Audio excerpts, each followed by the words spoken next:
Title: The Misadventures of Pippin Bramblefoot. The Grand Entrance.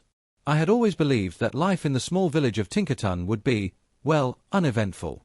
But that belief flew out the window the moment I saw Lord Winthorpe strut into the town square in his golden boots, practically blinding half the villagers. Me. I was wearing my trusty patched cloak, looking like I had wrestled with a broom for breakfast. The boastful Barron. Lord Winthorpe wasted no time. He declared, loudly, that no one in the realm could match his wealth, intelligence, or sense of style. Naturally, my ears twitched. I whispered to myself, challenge accepted, though I had no idea what I was actually accepting. The invention gone wrong. Trying to appear equally impressive, I unveiled my latest invention, a self-stirring teapot. It spun wildly, sprayed tea everywhere, and managed to knock over a stack of pies. The villagers laughed, some cried, and Lord Winthorpe sneered. Perfect first impression. The mysterious map. That evening, rummaging through my cluttered attic, I stumbled across a map. Not just any map, one that promised a hidden treasure deep within the glimmering forest. My heart leapt. This would be my chance to outshine the pompous lord. The preparations. Packing was chaotic. I grabbed snacks, my trusty slingshot, and, of course, my favorite rubber duck, for safety reasons.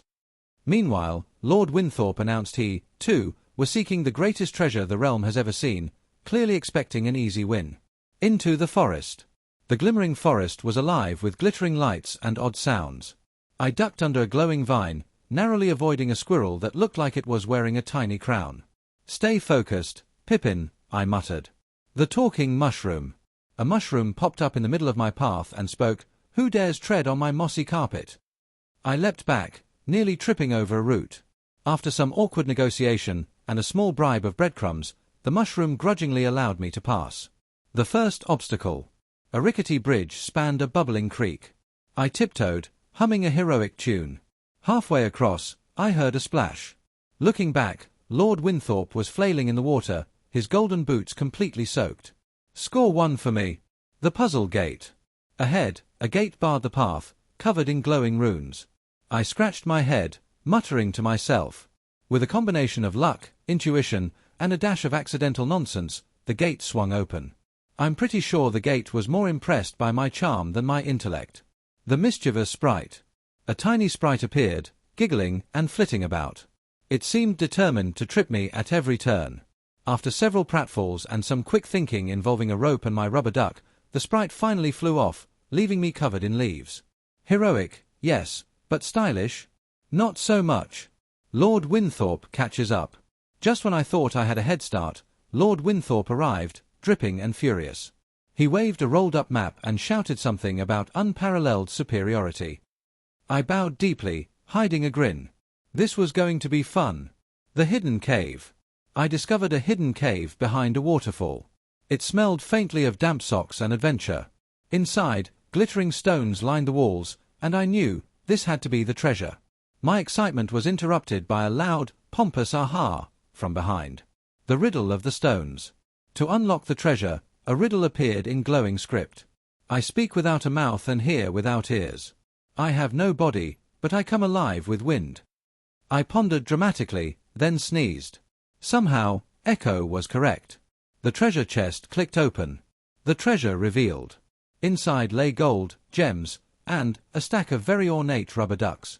I laughed so hard that I almost forgot to gloat. Lord Winthorpe turned redder than a roasted beet. My plan was working beautifully. The sneaky trick. I tossed a few coins to distract him and grabbed a magical amulet that seemed to hum with energy. The look on his face. Priceless. He sputtered, tried to grab it, and fell backward into a conveniently placed pile of glittering moss. The chase through the forest. He recovered quickly, and we ended up in a wild chase through the forest.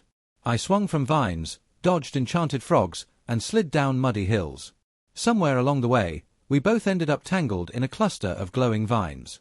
We were less than graceful. The unexpected ally. A huge, talking owl swooped in, carrying a satchel of snacks. Apparently, it was a fan of comedic heroics and decided to help me. With the owl's guidance, I managed to outwit Lord Winthorpe, who was now muttering about undignified tactics. The final confrontation. We reached the treasure chamber again. Lord Winthorpe tried one last trick, summoning a small fireball. I ducked, tossed a shiny gem, and the fireball exploded harmlessly into a glittery puff. Victory was mine. The celebration. Back in Tinkerton, I returned the treasure, keeping a few quirky items, including the magical amulet and some rubber ducks, for myself. The villagers cheered. Lord Winthorpe sulked in the corner, his pride bruised but his boots still shiny. The next adventure. That night, I sat on my roof, looking at the stars and sipping tea from my self-stirring teapot. What could possibly go wrong next? I wondered. Somewhere in the distance, a glowing vine rustled, and I knew the adventure was far from over.